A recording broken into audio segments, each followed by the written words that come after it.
All right, so we are here to record the first episode of Only Oncologists in the Building. I'm Shalan Beg. I'm a medical oncologist based in Dallas, here with two of my esteemed colleagues, Emil Hey, Emil Liu, GI oncologist at the University of Minnesota from Minneapolis. And then and Shruti. Shruti Patel, GI medical oncologist at Stanford and VA. So, Emil, what are we trying to accomplish today? Set us up. So, only oncologists in the building. We kicked off at the GI ASCO Symposium, January 2025. We continued through ACR and ASCO annual meetings 2025. And I think this version is really us. I like to liken it to ESPN style, where we're riffing, we're going into some data, we're going into kind of the happenings of science and medical oncology and anywhere in between, having some fun, friendly banter as well, and making this fun and informative and concise. That would be my And summary. do we have any rules, Shruti? Ooh, do we have any rules? No, we just have to be, I would say, informative and have a good time. Can't be can't be too serious, and it's got to make sense so people can understand what's going on in oncology and Yes, in science. And and let's see how far we can go without getting canceled. Is that right. fair? That's All right. right there. In the current and recent climate, yeah, I think we just, I think we behave mostly. So I saw a very interesting study on shared by a couple of my colleagues on Twitter talking about zolbetuximab for gastric cancer. And gastric cancer is one of the GI cancers where biomarker directed therapy is really changing how we're approaching this disease. And they look to tackle how we can sequence these treatments because all of them have distinct side effect profiles and efficacy profiles, and they've been tested in distinct modalities. And if you look at all the different biomarkers, there are dozens of different permutations or algorithms that you can follow in order to treat someone with gastric cancer. Right now, we have MSI high, HER2, PD-L1, Claudin, and when it comes to sequencing these treatments, it can get pretty challenging. So Mhm. I touched base with Dr. Timothy Brown, who is a senior author for a paper published in The Oncologist, looking at how to sequence these treatments and what his message is for practicing oncologists when it comes to biomarker treatment for gastric cancer. So here's Dr. Brown. In this paper, we describe how to think through a hierarchical algorithm for biomarker driven treatment based off of toxicities and magnitude of benefit to guide treating clinicians as they think through how to approach their patient who may have up to 24 different combinations of biomarker expression. The major message is how to use zolbetuximab clinically, in particular in patients who may express more than one biomarker and may be eligible, at least on paper, for more than one combination with a targeted therapy for upper GI cancers. The ideal candidate for a zolbetuximab-based combination is a patient who only expresses Claudin 18.2, meaning they are negative for PD-L1, their MSI intact, and they're HER2 negative, or patients who co-express PD-L1 at a low level, less than 5%, and Claudin 18.2. Keep in mind the side effects of zolbetuximab, namely nausea and vomiting, are significant, and so these patients are at very high risk for malnutrition. So I would not advocate for zolbetuximab in a patient who is already experiencing cancer cachexia. What are some of the challenges you have faced in managing patients on zolbetuximab? The biggest challenge is the nausea and vomiting associated with zolbetuximab. In Spotlight and Glow, this approached 16% grade 3 toxicity.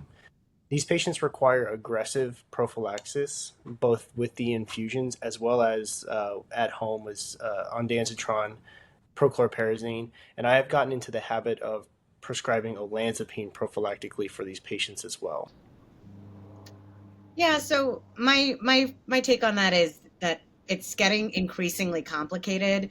Um, I think that my biggest kind of hurdle is, you have someone with metastatic gastric cancer that comes into your office a lot because things are advancing so quickly, right?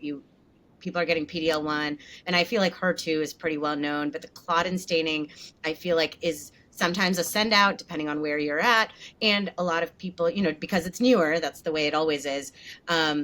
It's not quite getting sent as soon as I would like it to be sent. And that's just because zolbetuximab now is approved in the first line. And so really getting those biomarker tests in the same way that I think there's a huge push in lung cancer to make sure every patient gets an NGS, because if you have a patient with a mutation and they get the immunotherapy, they actually do poorer. And not that we have that data in gastric, but I think the importance of emphasizing, like, the second there's a metastatic gastric cancer patient that you see under the microscope, getting those testings and having those conversations between us and the pathologist really early on is extremely, extremely important, and something that I've been trying to work with, at least in my institution. Yeah, I would say how remarkable it is that we're way past platinum 5-FU, and then next line would be ramucirumab or paclitaxel or ramucirumab with paclitaxel. Ooh, but now we're in the era of molecular targeted therapy. I think for gastric cancer, gastroesophageal is in that slipstream of colorectal, where not just identification and validation of molecular targets and an improvement in certain endpoints, but also that moving up to first line therapy is very promising. But it also makes me worry about turnaround time and universal access. So in this era of comprehensive genomic profiling, whether it's to commercial entities or more hospital systems are doing it in-house, it's not something done immediately. You have a patient before you, you want to make a decision.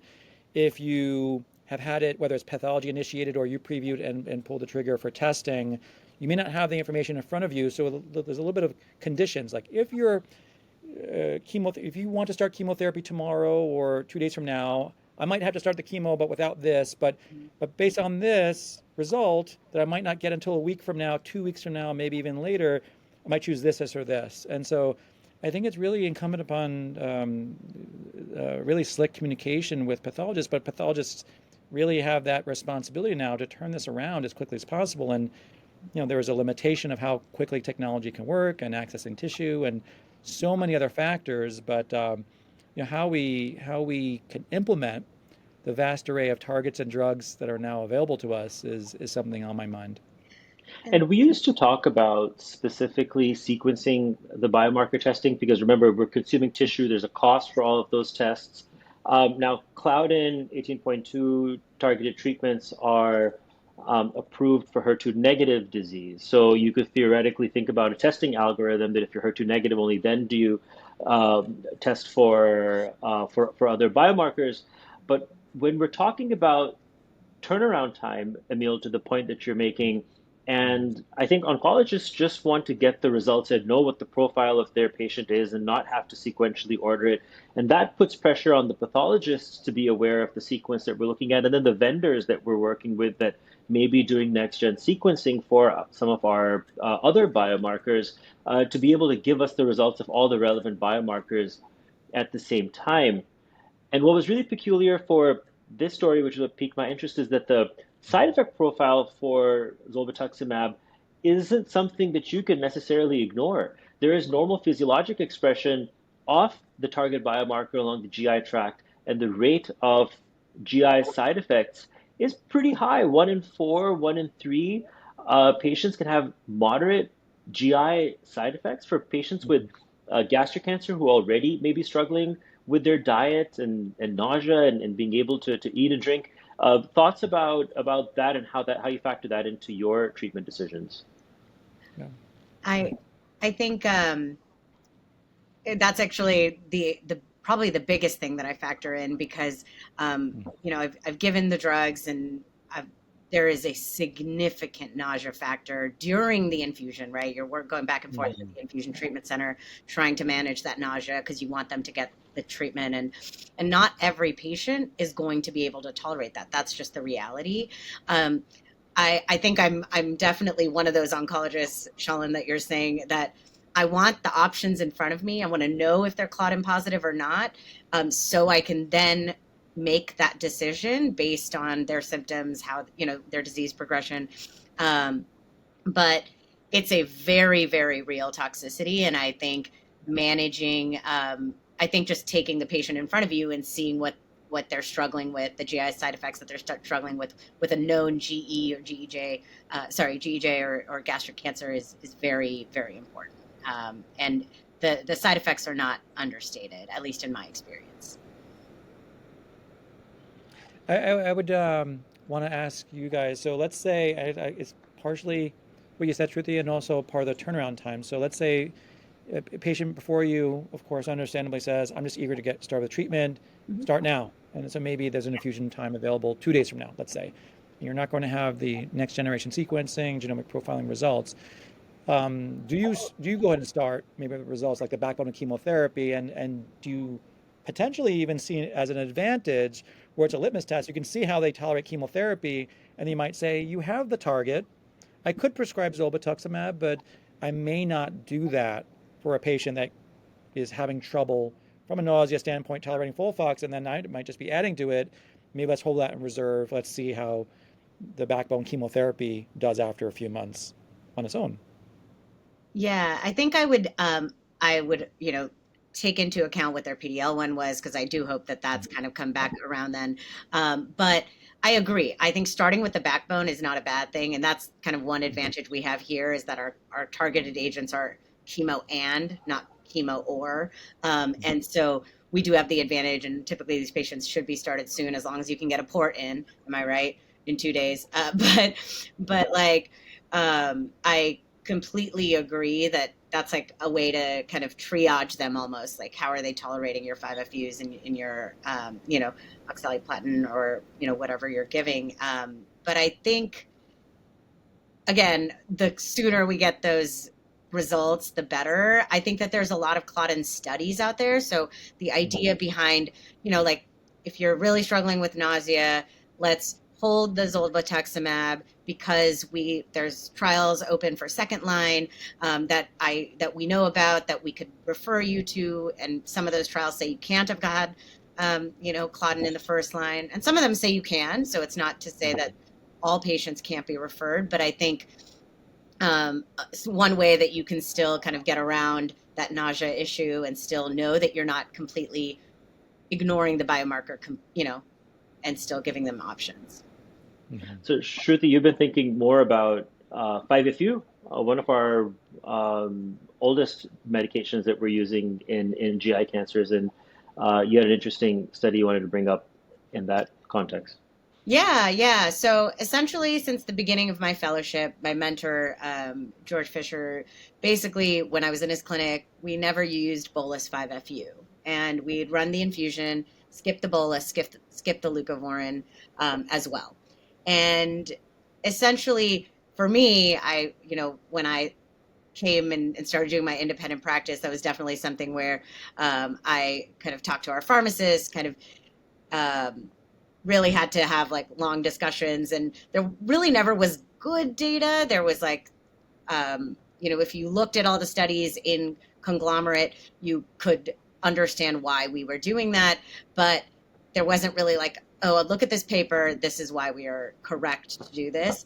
And so I was really excited to see this meta-analysis. And so basically, meta-analysis that looked at data over about 13,000 patients, and they really showed no difference in PFS or OS, but clear reductions, as we all expect with bolus 5FU, in grade 3 and 4 neutropenia and thrombocytopenia. And really, as we all know, a lot of these patients are going to be getting chemo for a long period of time. If we can save their bone marrow and kind of really protect them from that, and not have to worry about, and they get chemo so frequently, worrying about GCSF and things like that is, I think, extremely valuable. And so anyways, I just kind of wanted to know what your guys' practice was. And I kind of have been practicing like this based on my, we always learn from our mentors and things like that. But it's nice to see some data. And I actually sent this paper off to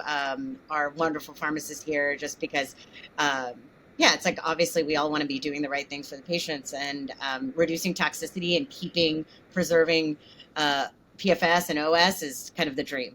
For me, it was more of an issue around FOLFIRINOX and what modifications on FOLFIRINOX would I really do, and I think a lot of us were extrapolating from the data that you're talking about with other 5-FU containing regimens.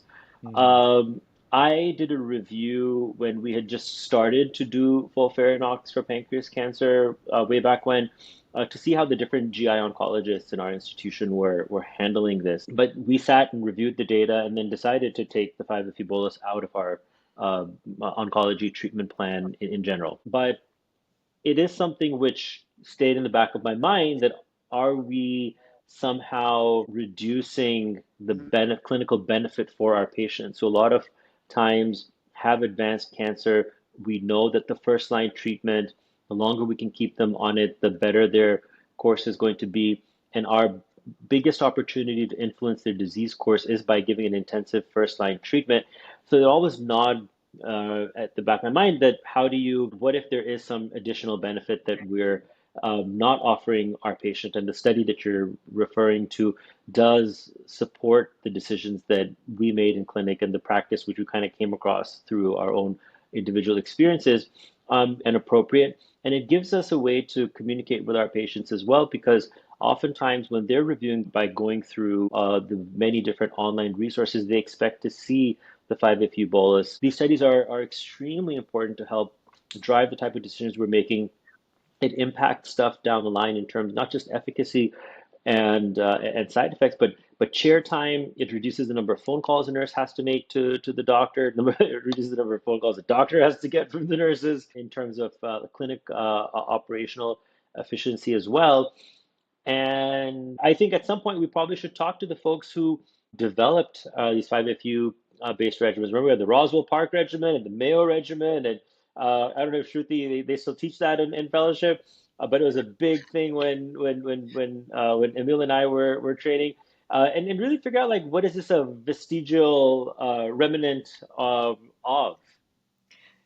I gotta say before Emil goes, the only reason I know about all these regimens is because George, when he teaches us in clinic, he knows about Yeah, all of these things, and yeah, he kind of goes through kind of the rationale and kind of like the timeline. So I thankfully have a lot of weird historical knowledge that I really shouldn't have about this, because there's, if we're going to make a decision for patients, to your point, we've got to make it right. We got to look through the history of why we got here. Some appreciation of the history of oncology unfolding over the last 2 decades. Well, I was going to say, I think all three of us emerged in our training during the fusional 5-FU era, right? Which followed that, the Roswell Park and Mayo Clinic regimens. I think patients had to come in 5 days in a row, right, for what we now call bolus. Really, I think now I've just had to modify. And some patients catch me when I say 48-hour infusion, and then someone comes to your nurse, so a nurse comes to your home, disconnects it. 46. Like, don't you mean 46? I'm like, oh yeah, your math is better because of removal of the 2-hour bolus. But I think for the last 2 decades, it's really operator dependent or institutional dependent. I've never heard until this meta-analysis came out some firm data to really back it up, because at one Yeah. point it was just like, well, this is what we do, and then some folks, very prominent people in our field will say, I will remove the bolus for metastatic stage 4, but not for stage 3 or stage 2. I'm like, and each time I get, if I, this week I will do it, and this week I would not. Over the years, I would get friendly in basket messages from my pharmacist, like, did you mean to remove the bolus? And then also the question is, what do you do with the leucovorin? And every time I would look it up, and I can never find anything definitive. Well, what do you do with the leucovorin? Is it helping to rescue the infusional part or just the bolus? So I think this meta-analysis that I think it came out last fall, right, or sometime in the last year, that really helped to clarify at least something I could physically point to like this and share with my pharmacy team, and at least feel reassured that I wasn't, as you said, messing it up by, as you said, Shalon, depriving patients of anything that's potentially going to be helpful. So I think it's more clear that it's really the infusional in the modern era, Right. infusional 5-FU that helps. Also going to take a moment to just shout out all of our pharmacy teams, because Definitely. how great is it that they're like, are we sure we're doing that? Why are we doing that? Because that's exactly what we need from our pharmacists, is to make sure that we're all doing the right thing. And so the fact that I feel really grateful that I work in a place where the pharmacists want to see the data and want to talk to me about this stuff, so that we can all better take care of patients. I think that's really cool. Absolutely. No, I second that. Our pharmacists always build us up. They never tear us down. And with their gentle prods, whereas they could have said, what were you possibly thinking? But I always feel like every message, like, Oh, that's really good. Thank you. Yes. Emil, you've been thinking about mechanisms for metastasis. Like, what Yes. you teased on the group chat, but I didn't know where you were going to take this. Yes. So I wanted to share an article that came out in Nature at a Mitchell Cancer Institute, University of South Alabama. It's an area. So for our listeners, so I'm kind of the lab guy. So I operate a lab and we do very basic cell communication. And just like the early years of Saturday Night Live, I always said not ready for prime time. Like nothing I'm working on under the microscope is going to be a clinical trial tomorrow. And it's even so basic as how cells communicate in the tumor ecosystem. So that's kind of where we thrive and focus on. And for many years, I knew it was not like clinical trial malleable stuff, but really in the last year, especially, I would say very prominent labs, Asia, Europe, and North America. And this one represents another in a cadre of what's a growing domain called cancer neuroscience. And I think it's important to highlight this. And it's really at the intersection of the tumor ecosystem, how cancer cells cooperate, not just cancer cells but cancer and stroma, non-cancer cells, in other words, and what they're doing and not work in isolation, and how that has potential translational implications sooner than I would say in past years. The publication came out in Nature on June 25th, just recently, nerve to cancer transfer of mitochondria during cancer metastasis. And so it was a very elegant study, I think, and what in this growing field of cancer metabolism, how cancer cells metabolize. I mean, it's not a new concept really, but it's at the nexus of how cancer cells metabolize and how cells that are going to spin off from primary tumors and go elsewhere, distant metastasis in a given aggressive kind of tumor. Here they studied breast cancer cells as a model and prostate as well, from samples from a clinical trial that showed that nerve innervation, which is a fascinating concept that we've known about for years, but we're not sure like how it happens, what it does, and so on.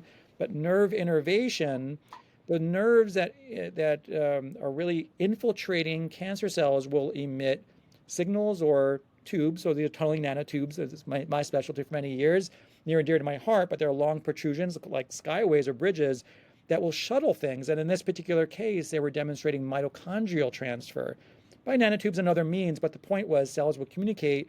They will transfer mitochondria. The so what is like when the chicken crosses the road. The mitochondria will go and boost the metabolism of the cancer cells that were accepting the mitochondria. And then this was enriched in the metastatic population and the cancer cell types that they were doing in vivo models too, in animals. And so that's really part of a growing thing that's happening in the last, I would say, at least 5 years, if not longer. Cancer neuroscience has emerged. So now neuroscientists getting into cancer. We need to recruit more neuroscientists to bring the expertise about how nerves really have implication on cancer metastasis. I will say, when you guys look at pathology reports, how many years we've looked at colorectal cancer, pancreas cancer, and our pathologists, bless their hearts, as they say in the South, they'll write perineural invasion present. But what do we as clinicians ever done with that? Does that mean, I will now select a chemotherapy, a neuronal communication inhibitor? No, that's not ready for prime time. Maybe it will be. But I thought this was an interesting preclinical type of study to highlight, but it really just as an entry point to stimulate discussion, the wider field of cancer neuroscience. It's not just for things in the head, like intracranial kind of cancers like glioblastoma, although it's kind of where it got kicked off in the last decade, but now other cancers below the neck, neurons and cancer cells communicating blows my mind. And now it tells me I got to go back and reformulate some of my questions or pursue them even more doggedly than I already was. And I'm hoping grant reviewers in 2025 and beyond will agree and allow us funding to do it.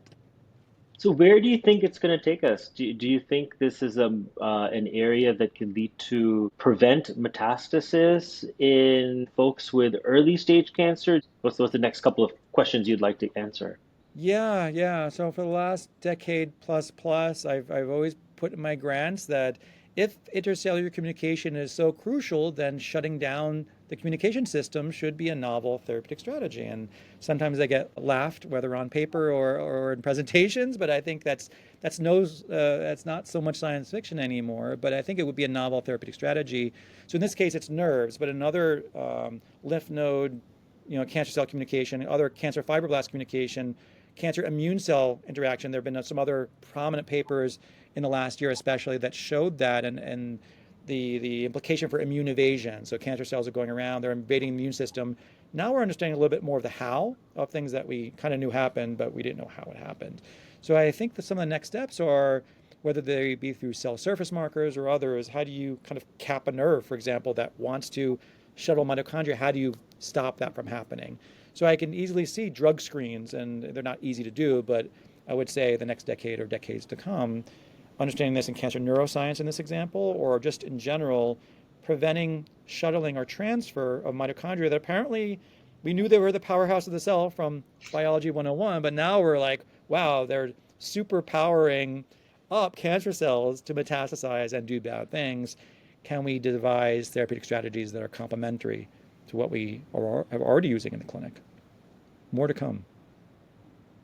Yeah, that's, I mean, I have nothing to add, mostly because wow, that's just so interesting. So thanks for like Yeah. sharing that. Definitely not something that I even knew about in terms of like nerves helping cells, kind of cancer cells grow, right? Like that's so crazy. Even though I see perineural invasion present or absent on all my path reports, also, I think we use it as like, oh, is this, I would say, serious or not, right? Risk factor or not. But it sounds like if we could use these things as a therapeutic strategy, that would be incredible. I kind of wonder, my only question is, could it be used as a therapeutic strategy for cell killing, or is it really only stability? Because to what Shalon said about do we use it in the early stage to prevent further metastasis, and would you use it in metastatic disease? Would it kind of be more something like a VEGF inhibitor, where it's like kind of more